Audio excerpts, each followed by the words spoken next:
plus on est au fait de qui on est vraiment, de qui on est devenu, de comment on a évolué, de ce qui est juste pour nous, et plus c'est fluide d'exprimer tout ça au monde aussi. J'ai fait une magnifique séance de sport tout à l'heure. Honnêtement, je crois que ça faisait des mois, peut-être même que ça pourrait se compter en années, que je n'avais pas à ce point apprécié une séance de sport. Alors, c'est vrai que ce matin, je me suis réveillée particulièrement de bonne humeur, j'étais bien toute la matinée, c'est vrai qu'il fait un temps splendide et que forcément ça booste mon moral et que ça me donne plus envie de faire du sport, mais quand même, j'étais partie sur quelque chose de rapide, 15 minutes, et finalement, j'en ai fait une quarantaine et c'était top, mais je réalise que la raison pour laquelle j'ai pu enfin apprécier à ce point cette séance de sport, ça tient à deux choses en fait. Il a fallu que je me sépare de deux choses. Il a fallu que je me sépare d'une version de moi qui n'était plus d'actualité, d'une part, et d'autre part, il a fallu que je me sépare de mon désir de performance, de mon désir de toujours faire plus, toujours faire mieux, sinon c'est pas ok. Pour placer les choses dans leur contexte, je me suis mise au sport assez tardivement dans la vie, entre guillemets. Je me suis mise au sport en 2017, donc j'allais sur mes 38 ans. C'est devenu assez rapidement, étonnamment d'ailleurs, parce que j'avais jamais accroché avec le sport, mais c'est devenu assez rapidement une véritable passion. Et je me suis tournée, au bout de quelques mois, vers la musculation. Coup de foudre. Et je crois que je m'entraînais 4 à 6 fois par semaine à la maison. J'avais tout mon matos, mes haltères, etc. Et c'était top. Même jusqu'au bout de ma grossesse, avec mon immense ventre, j'ai continué mes séances de sport. Et puis j'ai même continué après la naissance de ma fille, après quelques semaines, bien sûr, le temps que mon corps se remette un peu de ses émotions. Mais j'ai enchaîné, j'ai continué de faire du sport avec mon bébé à côté, avec mon bébé endormi, donc faire du sport silencieusement, etc. Et puis, quand elle a eu 18 mois à peu près, j'ai arrêté tout simplement. J'ai pas arrêté complètement, mais ça devenait compliqué pour moi, en fait. Le sport qui me faisait tellement de bien au moral, ça devenait compliqué de gérer ça avec un bébé qui était constamment accroché à moi, qui voulait constamment être dans mes bras. Ça devenait dangereux avec mes haltères. Il n'y a jamais eu de situation dangereuse, mais justement, ça m'empêchait de faire mon sport comme je voulais. Et donc, j'ai levé le pied de ce côté-là, entre guillemets, parce que je n'avais pas le sentiment d'en faire des caisses non plus. Et ma fille a 5 ans et demi maintenant, donc ça fait un bail, mais depuis, j'ai beaucoup galéré à retrouver mon rythme. J'ai arrêté le sport pendant des périodes, repris, réarrêté.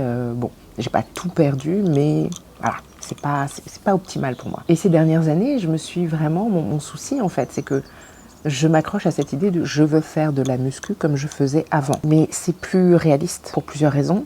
La première, c'est que j'ai plus la même motivation, la même fougue. J'ai l'envie intellectuellement, mais le truc est pas dans mon corps.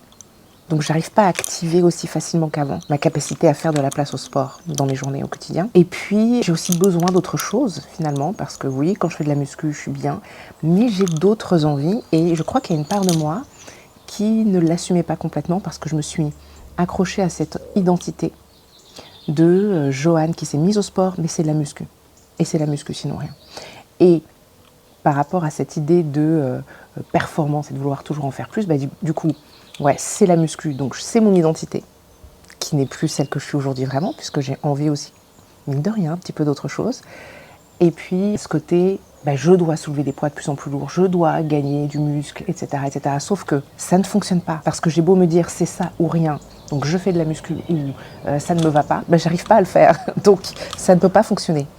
Et dans mon c'est ça ou rien, j'y perds finalement. Je crois que ces derniers temps, à mesure que j'évolue, j'ai passé la barre des 45 ans, il y a un truc qui s'est passé dans ma tête aussi probablement. Et des prises de conscience qui... Vous savez ce que c'est, les prises de conscience, ça n'arrête jamais quand on est constamment en train d'évoluer et de réfléchir à comment on évolue. J'ai évolué et j'ai enfin accepté cette évolution. J'ai enfin pris conscience que je traîne encore avec moi des vieux restes de mon côté perfectionniste, des vieux restes de mon côté bon élève. Parce que ce truc de c'est la muscu sinon rien, il faut que je prenne du muscle et machin et rien, sinon rien, alors que c'est pas à mon service, parce que ce qui est à mon service, c'est de bouger quotidiennement, peu importe ce que je fais, c'est juste de bouger. C'est là que je vois à quel point 1, il me reste des traces de perfectionnisme, et 2, ça marche pas. Être une bonne élève qui veut faire les choses bien.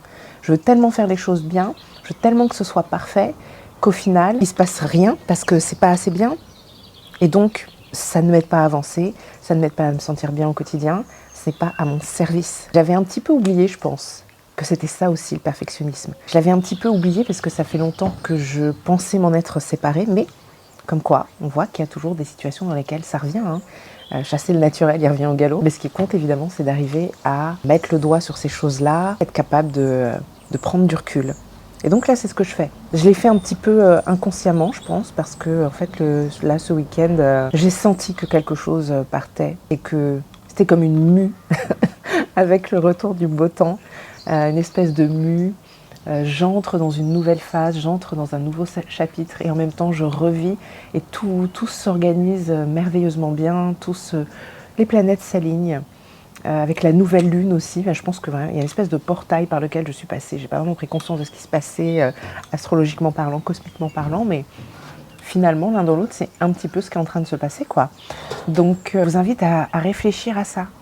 Posez-vous la question, est-ce que vous n'avez pas tendance à vous accrocher à une part de vous ou à une version de vous qui n'est plus d'actualité en réalité? Et est-ce que quelque part il n'y a pas un petit peu trop de tendance au perfectionnisme, même si vous pensiez vous en être séparés, même si vous vous en êtes séparés dans certains domaines? Posez-vous cette question, parce que quand on veut oser enfin prendre sa place, oser être pleinement soi-même, il y a ce truc-là quand même qui est important, cet aspect de l'identité. Être pleinement soi-même, c'est bien, mais est-ce que la version qu'on souhaite exprimer, qu'on a l'intention d'exprimer, c'est vraiment la version la plus juste? Et souvent, c'est une problématique qui peut se révéler avec mes clientes. C'est que tout à coup, oui, elles sont là, oui, je veux être pleinement moi-même, je veux oser, etc. Mais il y a un truc qui n'est pas aligné et elles n'y arrivent pas.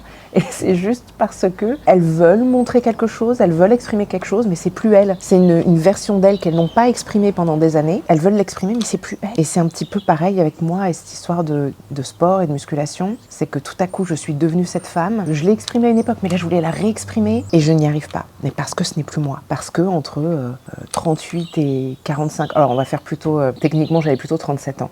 Entre 37 et 45 ans, ou entre 38 et 46, il y a un tas de choses qui se sont produites dans ma vie, en moi, en tant que femme, à l'intérieur, à l'extérieur, plein de choses. Mais en fait, j'ai pas besoin d'exprimer dans mon intimité, dans l'intimité de ma vie au quotidien ou publiquement, j'ai pas besoin d'exprimer cette version de moi d'avant qui était en mode ouais, muscu, ouais, je veux prendre du muscle, etc. Je suis une autre version. Et il était temps que mon cerveau fasse la connexion pour que je puisse rayonner dans le monde qui je suis vraiment, et que ce soit plus fluide aussi.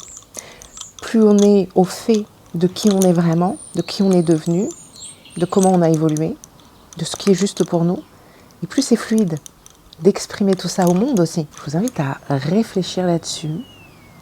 Je serais curieuse que vous me partagiez un petit peu vos réflexions par rapport à tout ça. Et au plaisir de vous retrouver prochainement, soit au sein de mon programme, mon coaching de groupe qui débute le 24 mars. Le printemps sera officiellement là, mais je pense qu'on sent déjà que ça bouge. Donc au printemps, c'est un excellent moment pour commencer à éclore et commencer à préparer cette explosion estivale. Explosion estivale dans nos vies aussi, dans notre façon de nous exprimer. Et c'est toute la question.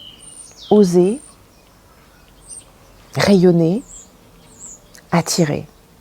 Mais on ne peut pas partir d'une mauvaise base. On devrait idéalement partir de la base la plus juste. Et si justement vous avez envie de découvrir ce que c'est pour vous, on peut faire ça ensemble au sein de cet accompagnement. C'est du coaching de groupe, donc c'est pas juste un programme à suivre à la maison en autonomie, ce qui est très bien aussi et qui apporte énormément. Mais là, c'est un travail guidé et personnalisé au fil de l'eau. Donc, on se retrouve de l'autre côté au sein du programme et on peut aussi se retrouver dans un prochain épisode, dans une prochaine vidéo. Bye!